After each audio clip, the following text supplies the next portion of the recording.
നമസ്കാരം എന്റെ പ്രേക്ഷകരെ, വലിയ സ്നേഹ നമസ്കാരം. നമ്മൾക്ക് എല്ലാവർക്കും അറിയാം, ഇസ്രയേൽ എന്ന് പറയുന്ന ഒരു കുഞ്ഞു രാജ്യം. ആ കുഞ്ഞു രാജ്യം പിറന്ന അതിന്റെ പിറ്റേ ദിവസം മുതൽ ഇസ്ലാമിക രാജ്യങ്ങളുമായി അതിന്റെ നിലനിൽപ്പിന് വേണ്ടി കടുത്ത പോരാട്ടത്തിൽ തന്നെയാണ്.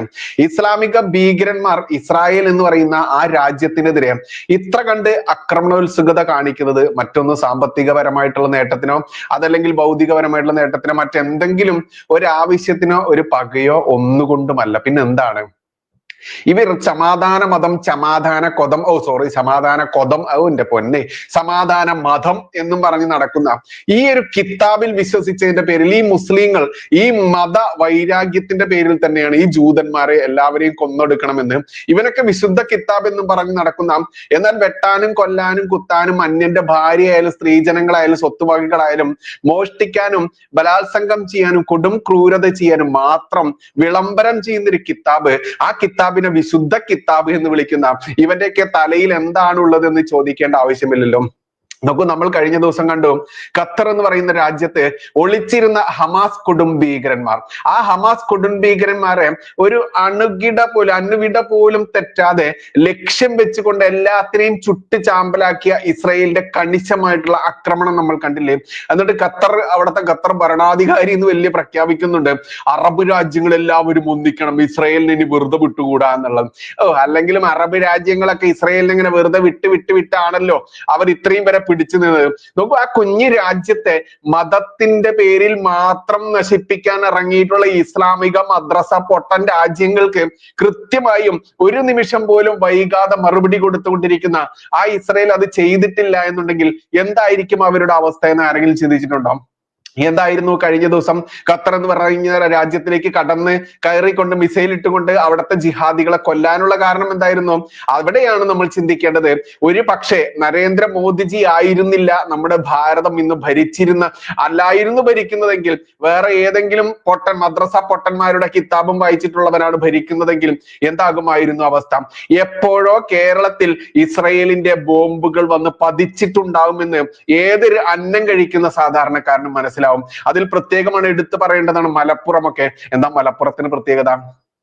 മലപ്പുറത്താണ് മക്കളെ ഏതോ ഒരു ഇസ്ലാമിക സ്റ്റുഡന്റ് ഏതോ ഒരു സുഡാപ്പി ഭീകര പ്രോഗ്രാമില് ഈ പറയുന്ന പലസ്തീൻ അനുകൂല ആ പ്രോഗ്രാം സംഘടിപ്പിച്ച സമയത്ത് സിൽവർ എന്ന് വിളിക്കുന്ന ഒരു കൊടുംഭീകരൻ, ഹമാസ് കൊടുംഭീകരൻ, അവരെ ഓൺലൈനിലൂടെ കൊണ്ടുവന്നുകൊണ്ട് പച്ചയ്ക്ക് ഈ നാട്ടിലെ ഹിന്ദുക്കളെ JCB കയറ്റി കൊന്നൊടുക്കണം എന്ന് പച്ചയ്ക്ക് പറയിപ്പിച്ച നാടാണ് ഈ മലപ്പുറം. ആ മലപ്പുറത്തിന് വിളിക്കുന്ന പേരാണ് മതേതര മതപ്പുറ. എന്നാൽ മതേതര മതപ്പുറമല്ല, മതേതര മലപ്പുറം എന്ന് വിളിക്കുന്ന ആ നാട്ടിലൊക്കെ ഒരു പക്ഷേ നരേന്ദ്രമോദിജി ആയിരുന്നില്ല ഭരിച്ചിരുന്നതെങ്കിൽ ഇവിടെ എന്നോ ബോംബ് വിട്ടിട്ടുണ്ടായിരിക്കും ഇസ്രയേൽ. കാരണം അത്രയ്ക്കുണ്ട് അത്ര ക്ലാരിറ്റിയോട് കൂടിയിട്ടുള്ള അവരുടെ മൊസാദിന്റെ പ്രവർത്തനങ്ങളും കൃത്യമായിട്ട് തെളിവ് സഹിതം ഈ ജിഹാദികളെ വിടാതെ പിന്തുടർന്നുകൊണ്ട് കൊല്ലുന്ന ആ കണിശതയും. നോക്കൂ, നെതന്യാഹുവും അവരുടെ രാജ്യത്തേക്ക് അതിക്രമിച്ച് കയറിയ ഹമാസ് ഭീകരന്മാർ കൊച്ചുമക്കളെയും എന്തിനേറെ അമ്മിഞ്ഞപ്പാൽ നുകർന്നുകൊണ്ടിരിക്കുന്ന ആ കുഞ്ഞിനെ വലിച്ചെറിഞ്ഞുകൊണ്ട്, മാറത്തുനിന്ന് വലിച്ചെറിഞ്ഞുകൊണ്ട് ആ കുഞ്ഞിന്റെ അമ്മയെ വരെ പിച്ചി ചീന്തി ബലാത്സംഗം ചെയ്ത ഈ ഇസ്ലാമിക ജിഹാദികളുടെ പേരാണ് ഹമാസ് കൊടുംഭീകരന്മാർ. ഈ ഹമാസ് കൊടുംഭീകരന്മാരെ പോറ്റി വളർത്തിയ പലസ്തീൻ എന്ന് പറയുന്ന ആ രാജ്യം, ആ പലസ്തീനെ കൂട്ടുപിടിച്ച് ഈ ഹമാസ് കൊടുംഭീകരന്മാരെ പിരികേറ്റി വിടുന്ന ഈ ഭാരതമടക്കമുള്ള ഒരുപാട് രാജ്യങ്ങളുടെ ശത്രു ലിസ്റ്റിലുള്ള ഒരുപാട് രാജ്യങ്ങൾ, ഇസ്രായേലിനെ എങ്ങനെയും നശിപ്പിക്കണമെന്ന് ലക്ഷ്യമിട്ട് നടക്കുന്ന ഇസ്ലാമിക കൊടുംഭീകരന്മാരായിട്ടുള്ള രാജ്യങ്ങൾ, ഇവരെയൊക്കെ ചെറുത്തു നിൽക്കാൻ ആ കുഞ്ഞു രാജ്യത്തിന് ദൈവത്തിന്റെ കയ്യൊപ്പുള്ളത് കൊണ്ട് മാത്രമാണ് ഇങ്ങനെ പിടിച്ചു നിൽക്കാനാവുന്നത് എന്ന് പച്ചയ്ക്ക് പറയേണ്ടതുണ്ട്. അല്ലെങ്കിൽ എന്നോ അത് നശിച്ചിട്ടുണ്ടാവില്ലേ? അത്ര കണ്ടല്ലേ ആ കുഞ്ഞു രാജ്യത്തിന്റെ ജനനം മുതൽ ഈ നാൾ വരെയുള്ള ചരിത്രം നിങ്ങൾ പരിശോധിച്ച് നോക്കൂ. എന്നിട്ടും ഇവന്മാർക്കൊന്നും ഇവന്റെയൊക്കെ സമാധാന കിതാബിൽ എഴുതിയത് നടപ്പിലാക്കാൻ പറ്റാത്തതിന്റെ സൂക്കേട് കൊണ്ടാണ് മലപ്പുറത്ത് നടത്തിയ കേരളത്തിൽ ഇസ്രയേൽ എന്ന് പറയുന്ന രാജ്യവുമായി ഭാരതത്തിന്റെ സാഹോദര്യ ബന്ധമൊക്കെ അറിഞ്ഞിട്ടും ഈ മലപ്പുറം എന്ന് പറയുന്ന ഈ കേരള രാജ്യം, ഈ കേരളത്തിലെ കേരള പാകിസ്ഥാൻ DNA പേറുന്ന ഈ ജിഹാദികൾ, ഈ സിൽവർ എന്ന് പറയുന്ന ആ നാറിയ ഹമാസ് ഭീകരനെ ഓൺലൈനിലൂടെ കൊണ്ടുവന്ന് ഹിന്ദുക്കളുടെ മേൽ JCB കയറ്റി കൊല്ലണമെന്ന് പ്രഖ്യാപിച്ചത് ചെയ്തത്? എന്നിട്ട് ഇവിടെ ഏതെങ്കിലും പോലീസ് കേസെടുത്തോ? ഇല്ലെന്നേ. ഇതൊന്നും മനസ്സിലാക്കാത്ത ഹിന്ദുക്കളും ഇന്നും ക്രിസ്ത്യാനികളും RSSനെയും BJP-യും കുറ്റപ്പെടുത്തുന്നത് നിങ്ങൾ മനസ്സിലാക്കിക്കോ. ഒരുപക്ഷെ RSS നേതൃത്വം കൊടുക്കുന്ന BJP നേതൃത്വം കൊടുക്കുന്ന നരേന്ദ്രമോദി സർക്കാർ ആയിരുന്നില്ല ഇവിടെ എന്നിരുന്നെങ്കിൽ എന്നോ നിന്നെയൊക്കെ ഇസ്രയേൽ നശിപ്പിച്ചിട്ടുണ്ടാവുമെന്ന് പച്ചയ്ക്ക് പറയേണ്ടതുണ്ട്. ഇത്രയെങ്കിലും പറഞ്ഞില്ലെങ്കിൽ ശരിയാവില്ല മക്കളെ. കാരണം നമ്മൾക്കറിയാം, ഈ ഖത്തർ എന്ന് പറയുന്ന രാജ്യത്തിലെ ഒളിച്ചിരുന്ന തീവ്രവാദികൾ ചെയ്ത വലിയ കുറ്റം എന്തായിരുന്നു? ഹമാസ് എന്ന് പറയുന്ന കൊടും ഭീകരന്മാരെ പറഞ്ഞു വിട്ടുകൊണ്ട് ഇസ്രയേൽ എന്ന് പറയുന്ന കുഞ്ഞു രാജ്യത്തേക്ക് കടന്നു കയറിക്കൊണ്ട് നൂറുകണക്കിന് അമ്മമാരെയും കുഞ്ഞു പൈതങ്ങളെയും അടക്കം ബലാത്സംഗം ചെയ്ത് പീഡിപ്പിച്ച് കൊന്ന് കെട്ടിത്തൂക്കി അവയവങ്ങൾ അരിഞ്ഞ് തെരുവിലൂടെ പ്രദർശിപ്പിച്ച ഈ ഇസ്ലാമിക കൊടും ഭീകരന്മാരാണ് ഈ പറയുന്ന അൽ കേരളം അടക്കമുള്ള, ഈ മലപ്പുറം അടക്കമുള്ള കേരളത്തിലെ സകലമാന മുസ്ലിങ്ങളുടെയും വലിയ താര രാജാക്കന്മാർ എന്ന് പറയുമ്പോൾ ഇവർ എന്തുകൊണ്ടാണ് ആ വാരിയംകുന്നത്തെ കുഞ്ഞഹമ്മദ് ഹാജിയെ ഇന്നും നേതാവായി പ്രഖ്യാപിച്ചുകൊണ്ട് നടക്കുന്നതെന്നറിയാമോ? ഇതേ സമാന രീതിയിൽ തന്നെ അരും ക്രൂരത ചെയ്ത ഈ കുഞ്ഞഹമ്മദ് ഹാജി, അവനാണ് ഇവരുടെ നേതാവ്. ഇന്നും ഇവന്റെയൊക്കെ മനസ്സിൽ എന്ന് പറയുമ്പോൾ ഇവന്റെയൊക്കെ മനസ്സ് എവിടെയാണ്? എവിടെയല്ലെന്നേ. 1400 വർഷങ്ങൾക്ക് മുൻപുള്ള ആ കാട്ടറബി കിതാബും നോക്കി വായിച്ച് പഠിച്ച് കുഞ്ഞുനാൾ മുതൽ 2-3 വയസ്സ് മുതൽ ഇവന്റെയൊക്കെ മസ്തിഷ്കത്തിലേക്ക് തറച്ചു കയറ്റിയിട്ടുണ്ടല്ലോ. ആ സാധനം തന്നെയാണ് ഇന്നും ഈ ക്രൂരന്മാരെ സപ്പോർട്ട് ചെയ്തുകൊണ്ട് ഇവിടെ ഹിന്ദുക്കളെ കൊന്നൊടുക്കാൻ JCB കയറ്റി കൊല്ലണം എന്ന് പ്രഖ്യാപിക്കുന്ന കൊടും ഭീകരനെ, ഹമാസ് ഭീകരനെ കൊണ്ടുവന്നത്. ആ ഹമാസ് ഭീകരൻ അടക്കമാണ് ഖത്തറിൽ കൊല്ലപ്പെട്ടത്. അതുകൊണ്ട് തന്നെ ഖത്തറിലെ ആ കൊടും ഭീകരനെ കൊണ്ടുവന്ന് ഇവിടുത്തെ സഹമുറിയന്മാരായിട്ടുള്ള ഭീകരന്മാരുണ്ടല്ലോ, ഇവരും ഈ സിൽവറും ചെയ്തത് ഒരേ കുറ്റം തന്നെയാണ്. കാരണം കുറ്റം ചെയ്യുന്നതും കുറ്റത്തിന് കൂട്ടുനിൽക്കുന്നതും നമ്മുടെ ഭാരത നീതിന്യായ വ്യവസ്ഥ പ്രകാരം തന്നെ കുറ്റകരമാകുമ്പോൾ ഇസ്രയേലിന്റെ കണ്ണ് ഒരു പക്ഷേ നരേന്ദ്രമോദിജി ആയിരുന്നില്ലെങ്കിൽ ഈ കേരളത്തിലും പതിഞ്ഞേനെ എന്നത് പച്ചയ്ക്ക് പറയേണ്ടതുണ്ട്. നോക്കൂ, ഞാൻ ഇതൊക്കെ പറയാൻ കാരണം ഈ ഒരു വീഡിയോ ചെയ്യാനുള്ള പശ്ചാത്തലം തന്നെ എന്തെന്നറിയാമോ? കഴിഞ്ഞ മണിക്കൂറിൽ എന്റെ ശ്രദ്ധയിൽ ഒരു ഫേസ്ബുക്ക് പോസ്റ്റ് പെട്ടു. അത് വായിക്കേണ്ട ഒരു ഫേസ്ബുക്ക് പോസ്റ്റ് തന്നെയാണ്. അതെങ്ങനെ വരുന്നെന്ന് അറിയാമോ? ഹമാസ് നേതാക്കളെ ലക്ഷ്യമിട്ട് ഇസ്രയേൽ മിസൈൽ ആക്രമണം ദോഹയിൽ നടത്തിയപ്പോൾ ഇസ്രയേൽ മിസൈലുകൾക്ക് അതിർവരമ്പുകൾ ഇല്ല എന്ന് വ്യക്തമായ സന്ദേശം നൽകുക തന്നെയാണ് ചെയ്തത്. എവിടെ എപ്പോൾ വേണമെങ്കിലും കൃത്യമായ ലക്ഷ്യത്തോടെ അവ പതിച്ചിരിക്കും. ഒരു ഷെയ്ക്ക് ഹാൻഡിൽ പതിഞ്ഞ ഫിംഗർ പ്രിന്റ് വഴി കൃത്യമായി സ്കെച്ച് ചെയ്ത് ശത്രുവിന്റെ തലയോട്ടി തകർക്കാൻ ഇസ്രയേൽക്കാർക്ക് കഴിയുമെന്ന് അവർ വ്യക്തമാക്കിയതാണ്. അമേരിക്കൻ താവളങ്ങൾ ഇല്ലാത്ത ഒരൊറ്റ GCC രാജ്യങ്ങൾ പോലുമില്ല. ഇത് ശ്രദ്ധിക്കേണ്ട വലിയൊരു വാക്കാണ്. എന്താണെന്നറിയാമോ? അമേരിക്കയുടെ സൈനിക താവളങ്ങൾ ഇല്ലാത്ത ഒരു മുസ്ലിം രാജ്യവുമില്ല. അമേരിക്കയുടെ സൈനിക താവളത്തിലൂടെ എപ്പോഴാണ് ഈ സുഡാപ്പി രാജ്യങ്ങളുടെയൊക്കെ തലതൊട്ടപ്പന്മാരായിട്ടുള്ള ഹമാസ് ആയാലും അൽ ഖ്വയ്ദ ആയാലും ഉസാമ പോലുള്ള ഒരുപാട് ഭീകരന്മാരായാലും ഒരെണ്ണത്തെയും വെറുതെ വിടാൻ ഇസ്രയേൽ ആയാലും അമേരിക്ക ആയാലും മറ്റൊട്ടേറെ രാജ്യങ്ങളും ഇവരുടെ ഉള്ളിൽ നിന്ന് തന്നെ ബോംബ് തൊടുക്കാൻ ഇവർക്ക് കഴിയും. അതാണ് ഇതിൽ പറഞ്ഞിരിക്കുന്നത്. അമേരിക്കൻ താവളങ്ങൾ ഇല്ലാത്ത ഒരൊറ്റ GCC രാജ്യങ്ങൾ പോലുമില്ല. ആ താവളം അവർ ഒരുക്കിയത് തവള പിടിക്കാനല്ല, തീവ്രവാദികൾക്ക് താളമടിച്ച് കൊടുക്കുന്നവരുടെ താടിക്ക് തോട്ട പൊട്ടിക്കാൻ തന്നെയാണ്. പാകിസ്ഥാൻ വരെ ഇസ്രയേൽ നിരീക്ഷണത്തിലാണ്. ഇനിയോ ഒരു അറബ് രാജ്യവും മൊസാദിന്റെ സ്കെച്ചിന്റെ അപ്പുറം കടക്കില്ല. കടക്കാൻ ശ്രമിച്ചാൽ എന്താകുമെന്നുള്ള ഒരു മുന്നറിയിപ്പാണ് ദോഹയിൽ ഒളിച്ചു താമസിക്കുന്ന ഹമാസ് നേതാക്കന്മാരെ മാത്രം ടാർഗറ്റ് ചെയ്ത് ഇസ്രയേൽ ലക്ഷ്യം കണ്ടത്. ഒന്ന്, അവരെ കൊല്ലാൻ ആയിരുന്നുവെങ്കിൽ മറ്റൊന്നൊരു മെസ്സേജ് കൂടിയാണ് ഇസ്രയേൽ നൽകിയത്. ഇസ്രയേലിനെ തോണ്ടിയവർ ഈ ഭൂമിയിൽ എവിടെ വിളിച്ചാലും തേടിപ്പിടിച്ച് ശിക്ഷ നൽകിയിരിക്കും എന്നുള്ള മെസ്സേജ്. ഇനിയോ ഇസ്രയേൽ ദോഹയിൽ കൊണ്ടിട്ട അതേ വലുപ്പത്തിലും നിറത്തിലുമുള്ള മിസൈൽ ഈ കേരളത്തിലെ മാടായിപ്പാറയിലും മലപ്പുറത്തും എത്തിപ്പെടാൻ സാധ്യത ഇല്ലാതില്ല. കാരണം ഇവിടെ നരേന്ദ്രമോദിജി ഭരിക്കുന്നത് കൊണ്ട് അത് നടക്കില്ല എന്നുള്ളത് നമ്മൾക്കറിയാം. അതേ ഒരൊറ്റ കാര്യം കൊണ്ട് മാത്രമേ ഇവിടെ മിസൈലോ ബോംബോ ഇസ്രയേൽ കൊണ്ടിടാത്തത് എന്ന് മലയാളികൾക്ക്, അന്നം കഴിക്കുന്ന മലയാളി ഇനിയെങ്കിലും മനസ്സിലാക്കുക.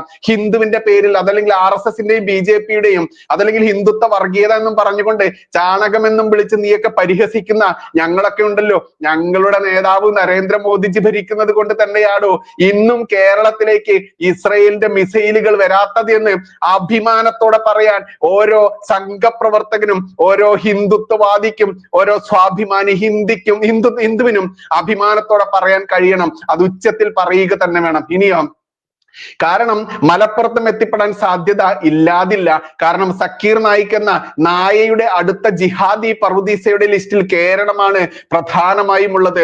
അറബ് രാജ്യങ്ങൾ അമേരിക്കയുടെയും ഇസ്രായേലിന്റെയും ഭീഷണി ഭയന്ന് ഹമാസ് തീവ്രവാദികൾക്ക് നോ എൻട്രി അടിക്കുമ്പോൾ മുസ്ലിം രാജ്യങ്ങളെക്കാൾ ഹമാസ് ഫാൻസുകൾ ഉള്ളത് ഈ കൊച്ചു കേരളത്തിലായതുകൊണ്ട് ഈ മണ്ണിൽ ഇവിടത്തെ സുഡാപ്പികളുടെ സംരക്ഷണത്തിൽ അവർക്ക് താവളങ്ങൾ ഒരുക്കും. അങ്ങനെ സംഭവിക്കും. അങ്ങനെ സംഭവിച്ചാൽ അവരെ തേടി ഇസ്രായേൽ മിസൈലുകൾ പറന്നിറങ്ങും. അന്ന് ഈ കേരളത്തിലെ 455 പോലീസ് സ്റ്റേഷനിലെ 50,000 വരുന്ന പോലീസുകാർ മതിയാവില്ല അതിനെ തടയാൻ.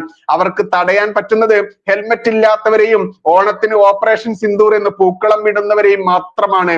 വെല്ലുവിളിയും കൊലവിളിയും നടത്തി പലസ്തീൻ സപ്പോർട്ട് എന്ന പേരിൽ ഈ കേരളത്തിലെ മാടായിപ്പാറ ക്ഷേത്രമണ്ണിൽ വർഗീയ ലഹളയുണ്ടാക്കാനുള്ള മനഃപൂർവ്വ ശ്രമം കണ്ടിട്ടും കേരള പോലീസിന് ജമാഅത്തെ ഇസ്ലാമി എന്ന കൊടുംഭീകര സുഡാപ്പികളുടെ അടുത്തേക്ക് എത്താൻ നട്ടെല്ലില്ലായിരുന്നു. കൃത്യമായ വാക്കുകളല്ലേ. ഇനിയോ നട്ടെല്ലുണ്ടാവണമെങ്കിൽ അവരെ നയിക്കുന്നവർക്ക് നട്ടെല്ലുണ്ടാകണം. പല ദന്തമാർക്ക്, പല മദ്രസ പൊട്ടന്മാർക്ക് പിറന്നവർക്ക് നട്ടെല്ലുണ്ടാവില്ല. അത് എന്റെ കയ്യിൽ നിന്നിട്ട് പറഞ്ഞതാണ്. ജമാഅത്തെ ഇസ്ലാമിയും SDP പിന്നെ അവർക്ക് ഒളിച്ചിരുന്ന എല്ലാവിധ സപ്പോർട്ട് നൽകുന്ന മുസ്ലിം ലീഗും എല്ലാം ഒന്നായി ഒറ്റ പാർട്ടിയായി മാറുമ്പോൾ അവരുടെ ഘടകകക്ഷി പാർട്ടികളായി UDF-ഉം CPM-ഉം അതല്ലെങ്കിൽ LDF-ഉം മാറുമ്പോൾ ഈ കേരളം ഹമാസ് താഴ്വരയായി മാറുന്നു. അതുകൊണ്ട് ദോഹയിൽ പൊട്ടിയത് ഈ കേരളത്തിലും പൊട്ടും. നരേന്ദ്രമോദിജി അല്ല ഭരിക്കുന്നതെങ്കിൽ എന്ന മിനിമം ചിന്തയെങ്കിലും ഇവിടത്തെ ഇസ്ലാമിക കൊടുംഭീകരന്മാർക്കുണ്ടായാൽ നന്ന്. അവരെക്കാൾ വേണ്ടത് ഇവിടെ വസിക്കുന്ന ഹിന്ദു സഖാവിനും ക്രിസ്ത്യൻ സഖാവിനും ഹിന്ദു കോൺഗ്രസ്സുകാരനും ക്രിസ്ത്യൻ കോൺഗ്രസ്സുകാരനും ആണ് എന്ന് അക്കമിട്ട് തന്നെ പറയേണ്ടതുണ്ട്. അതുകൊണ്ട് ദോഹയിൽ പൊട്ടിയത് ഈ കേരളത്തിലും പൊട്ടും. ഇനി കേരളത്തിലെ സുഡാപ്പികളോട്, അവരെ താങ്ങുന്ന രാഷ്ട്രീയ കോമാളികളോട് ഒരു രഹസ്യം പറയട്ടെ. എന്നിട്ട് ഇസ്രായേൽ പ്രധാനമന്ത്രി പറഞ്ഞൊരു വാക്കുണ്ട്, എന്താണെന്നറിയാമോ? ഞങ്ങളെ ഞോണ്ടിക്കൊണ്ട് ചിരിക്കുന്ന മുഖവുമായി നിനക്ക് എവിടെയും കഴിയാനാവില്ല. നിന്നെ തേടി ഞാൻ അവിടെ എത്തിയിരിക്കും, ഞങ്ങൾ അവിടെ എത്തിയിരിക്കും. ഇസ്രായേലിന്റെ ചാരക്കണ്ണുകൾ, ഇസ്രായേലിന്റെ മിസൈലുകൾ എന്ന് അദ്ദേഹം ഇസ്രായേലിനെ ആക്രമിച്ച ഹമാസ് കൊടുംഭീകരന്മാരും അവരോടും അവർക്ക് ചുക്കാൻ പിടിച്ച അറബ് രാജ്യങ്ങളോടും മറ്റ് ആരൊക്കെയാണോ അതിന് പിന്തുണ കൊടുത്തത് അവർക്കൊക്കെ താക്കീതായി തന്നെ പച്ചയ്ക്ക് പറഞ്ഞിട്ടുണ്ടായിരുന്നു. അതുകൊണ്ട് ആ ഇസ്രായേലിന്റെ വാക്കോട് കൂടിയിട്ടാണ് ഇവിടെ അപർണ ഗോപിനാഥ് എന്ന് പറയുന്ന ഒരു ഫേസ്ബുക്ക് പ്രൊഫൈലിലാണ് ഞാൻ ഈ പോസ്റ്റ് കണ്ടത്. ഇത് കൃത്യമായിട്ടും സൂചിപ്പിക്കുന്നത് മറ്റൊന്നുമല്ല, ഒരു പക്ഷേ കേരളം എന്ന് പറയുന്ന ഇസ്ലാമിക ജിഹാദികൾ വിചാരിച്ച് നടക്കുന്ന ഇസ്ലാമിക രാജ്യമാണെന്ന് ധരിച്ച് നടക്കുന്ന ഇസ്ലാമിക ജിഹാദികളുടെ വോട്ട് കൊണ്ട് ഇവിടെ വിജയിക്കാനാവൂ എന്ന ബോധ്യമുള്ള കോൺഗ്രസ്സുകാരും കമ്മ്യൂണിസ്റ്റുകാരും മത്സരിച്ച് നിൽക്കുന്ന ഈ നാട്ടിൽ ഇവർ കരുതിയിരിക്കുന്നത് നരേന്ദ്രമോദിജി ഉണ്ടല്ലോ ഞങ്ങൾക്ക് രക്ഷ, അതുകൊണ്ട് ഇവിടെ ബോംബ് പൊട്ടില്ല എന്നാണെങ്കിൽ നീയൊക്കെ മനസ്സിലാക്കിക്കോ. രായ്ക്കു രാമായണ 2 ഫ്ലൈറ്റുകൾ ചാർട്ട് ചെയ്ത് ഒരു ദിവസം നരേന്ദ്രമോദിജി പുലർച്ചെ ഇവിടെ നമ്മുടെ നല്ല തന്റേടമുള്ള പോരാളി പയ്യന്മാരെ വിട്ടിരുന്നു. എന്തിനു വേണ്ടിയിട്ടായിരുന്നു? ആ പോരാളി പയ്യന്മാരുടെ പേരാ NIA. എന്താ സംഭവിച്ചത്? പോപ്പുലർ ഫ്രണ്ട് എന്ന് പറയുന്ന കൊടുംഭീകരവാദികളെ പൂർണ്ണമായിട്ടും 2 ചാർട്ട് ചെയ്ത ഫ്ലൈറ്റിൽ കയറ്റിക്കൊണ്ടുപോയി അതിനുശേഷം 6 മണി 7 മണിയോടുകൂടിയാണ് കേരളം അറിഞ്ഞത് ഇവിടെ ഇതാ ഇസ്ലാമിക ഭീകരന്മാരെ തൂക്കിയെടുത്ത് കൊണ്ടുപോയിട്ടുണ്ട് എന്നുള്ളത്. അതുകൊണ്ട് ഹിന്ദുവേ ക്രിസ്ത്യാനി നീ വിശ്വസിക്കുന്നത് ശരി തന്നെയാണ്. നരേന്ദ്രമോദിജി ഭരിക്കുമ്പോൾ ഒരിക്കലും ഈ ഭാരതത്തിലെ 1 ഇഞ്ച് മണ്ണിലും ഒന്നും സംഭവിക്കില്ല. അതിന് അദ്ദേഹം സമ്മതിക്കില്ല. പക്ഷേ ഇവിടെ ഇരുന്നു കൊണ്ട് രാജ്യത്തിനെതിരെയും അതല്ലെങ്കിൽ നമ്മുടെ സുഹൃത്ത് രാജ്യങ്ങൾക്കെതിരെയും ലോകത്തിന് ഭീകരതയും സമ്മാനിക്കുന്ന ഏതൊരു മുസ്ലിം ഭീകരനുണ്ടെങ്കിലും നിന്റെയൊക്കെ അന്ത്യം ഏത് രീതിയിലായിരിക്കുമെന്ന് നീയൊക്കെ വിശ്വസിക്കുന്ന ആ തള്ളാഹു കുക്കുംബർ ഉണ്ടല്ലോ, അയാൾക്ക് പോലും അവന് പോലും അറിയില്ല എന്നുള്ളതാണ് ഈ യാഥാർത്ഥ്യം. അതുകൊണ്ട് കൊല്ലാനും കൊലവിളിക്കാനും അന്യന്റെ സ്ത്രീകളെ ദ്രോഹിക്കാനും കുഞ്ഞുമക്കളെ പോലും ബലാത്സംഗം ചെയ്യാനും നീയൊക്കെ എഴുതി വെച്ച വിശുദ്ധ പുസ്തകം എന്ന് പറഞ്ഞ് നടക്കുന്ന കിതാബും വായിച്ച് ഇനിയും ഈ നാട്ടിൽ സമാധാനത്തോടെ ജീവിക്കുന്ന ലോകരാഷ്ട്രങ്ങൾക്കിടയിൽ നീ ഇറങ്ങിക്കഴിഞ്ഞാൽ നിന്റെയൊക്കെ അവസ്ഥ എന്തായിരിക്കും എന്നുള്ളത് നിന്റെ ആ കിതാബ് തന്ന് സ്വർഗത്തിൽ നിന്ന് നൂലിൽ കെട്ടി ഇറക്കി കൊടുത്ത ആ പുസ്തകം തന്ന മുതലാളി ഉണ്ടല്ലോ, ആ മുതലാളിക്ക് പോലും നിന്നെ രക്ഷിക്കാനാവില്ല എന്ന് ഉറക്കെ പറയേണ്ടതുണ്ട്. കാരണം സത്യങ്ങൾ സത്യസന്ധമായി പച്ചയ്ക്ക് വെള്ളം ചേർക്കാതെ ഇതുപോലെ തന്നെ പറഞ്ഞുകൊണ്ട് തന്നെ മുന്നോട്ട് പോകുന്ന കുറെ ആളുകൾ ഉള്ളത് കൊണ്ടാണ് ഇന്നെങ്കിലും ഈ ജനവിഭാഗത്തിലെ കുറച്ച് വിഭാഗമെങ്കിലും ഈ സത്യസന്ധമായിട്ടുള്ള കാര്യങ്ങൾ ഗ്രഹിക്കുന്നത്. കാരണം ഇത് കലികാലമാണ്, ഇവിടെ ഒരു കവിളത്ത് അടി കിട്ടിയാൽ മറുകവിൾ കാട്ടിക്കൊടുക്കണമെന്ന് പറഞ്ഞ് വലിയ വലിയ പരീക്ഷണങ്ങളൊക്കെ നടത്തി അപ്പുറം ഇപ്പുറം പെണ്ണുങ്ങളെയൊക്കെ കിടത്തിക്കൊണ്ട് തന്റെ സത്യാന്വേഷണ പരീക്ഷണങ്ങളും ലൈംഗിക തീക്ഷ്ണതയും ഒക്കെ പരീക്ഷിച്ച ആ ചങ്ങാതി പറഞ്ഞ യുവതയല്ല ഇന്ന് ഈ നാട്ടിലുള്ളത്. ആ യുവത അതല്ലെങ്കിൽ ആ യുവതയെ പ്രതിനിധാനം ചെയ്ത് ഭരിക്കുന്ന സർക്കാർ അല്ല ഈ നാട്ടിലുള്ളത്. ഒന്ന് കിട്ടിയാൽ 100 തിരിച്ചു കൊടുക്കുന്ന അതിശക്തരായുള്ള തലമുറയാണ്. അതിശക്തരായുള്ള ആ തലമുറയുടെ പ്രധാനമന്ത്രിയാണ്. ആ പ്രധാനമന്ത്രിയെ പിന്താങ്ങുന്ന സംഘടനകളാണ് ഈ നാടിന്റെ നട്ടെല്ല്. അതുകൊണ്ട് പല തന്തയ്ക്ക് പല പാകിസ്ഥാനി തന്തയുടെ DNA പേറുന്ന ഇവറ്റകൾക്കൊന്നും ഇത് മനസ്സിലാവില്ല. പക്ഷേ ഇനിയെങ്കിലും ഓരോ ഹിന്ദുവും ഓരോ ക്രിസ്ത്യാനിയും പച്ചയ്ക്ക് പറയാനുള്ള നട്ടെല്ല് കാണിക്കണം. നീയൊക്കെ ഒറ്റ തന്തയ്ക്ക് പറന്ന ആ നട്ടെല്ലുള്ളവനാണെന്ന് പച്ചയ്ക്ക് പറയണം. ഭാരതം എന്റെ പെറ്റ രാജ്യമാണ്. ഈ പെറ്റ നാടിനെ ഇസ്ലാമിക ജിഹാദികൾക്ക് തീരെഴുതി കൊടുക്കാൻ ഒരൊറ്റ ഹിന്ദുവും ക്രിസ്ത്യാനിയും തയ്യാറാവില്ല എന്ന് നട്ടെല്ലുള്ള ഒറ്റ തന്തയ്ക്ക് പറന്ന മദ്രസ പൊട്ടന്മാർക്ക് പിറക്കാത്ത ഹിന്ദുവും ക്രിസ്ത്യാനിയും ഉണ്ടെങ്കിൽ പച്ചയ്ക്ക് തീരുമാനമെടുക്കേണ്ട കാലം അതിക്രമിച്ചിരിക്കുന്നു. ഒരു പക്ഷെ നാളെയോ മറ്റന്നാളോ അതല്ലെങ്കിൽ നാളെകളിൽ നരേന്ദ്രമോദിജിയോ BJPയോ RSSോ വേണമെങ്കിൽ ഇവിടുന്ന് നിഷ്കാസനം ചെയ്തു എന്ന് കരുതിക്കോളും. അടുത്ത നിമിഷം ഇതുപോലെയുള്ള ഇസ്രായേലുകാരുടെയൊക്കെ ബോംബുകൾ ഇവിടെ വന്ന് പൊട്ടിയാലും അത്ഭുതപ്പെടാനില്ല. കാരണം അവർക്ക് അവരുടെ രാജ്യത്തിന്റെ നിലനിൽപ്പാണ്, അവരുടെ ജീവന്റെ നിലനിൽപ്പാണ് വലുത്. അതുകൊണ്ട് വളഞ്ഞിട്ട് ആക്രമിക്കുന്ന ഇസ്ലാമിക രാജ്യങ്ങളിൽ നിന്ന് ഇത്ര കണ്ട് പിടിച്ചു നിൽക്കുന്നുണ്ടെങ്കിൽ ആരൊക്കെ അവർക്കെതിരെ തിരിയുന്നുണ്ടോ അത് ചെറിയ ചെറിയ അണുകിട വ്യത്യാസത്തിൽ പോലും തെറ്റാതെ അവരെയൊക്കെ നശിപ്പിച്ച് ചരിത്രമുള്ള കൊണ്ടിരിക്കുന്ന ആ കുഞ്ഞു രാജ്യം ഇനിയും അതിന് മുതിരും. അതുകൊണ്ട് തന്നെ ഇവിടെ BJP ആയാലും RSS ആയാലും അതിശക്തരായിട്ടുള്ള ഭരണാധികാരികൾ ഭാരതം ഭരിക്കണം എന്നുള്ളത് നമ്മുടെ ആവശ്യമാണ്. ഈ മദ്രസ പൊട്ടന്മാർ പറയുന്ന പച്ചത്തീട്ടം പോലെ തിന്നുകൊണ്ട് അത് പറയുന്നത് പച്ചത്തീട്ടം പോലെ തിന്ന് നടക്കുന്ന ഓരോ ഹിന്ദുവും ക്രിസ്ത്യാനിയും മനസ്സിലാക്കിക്കോ.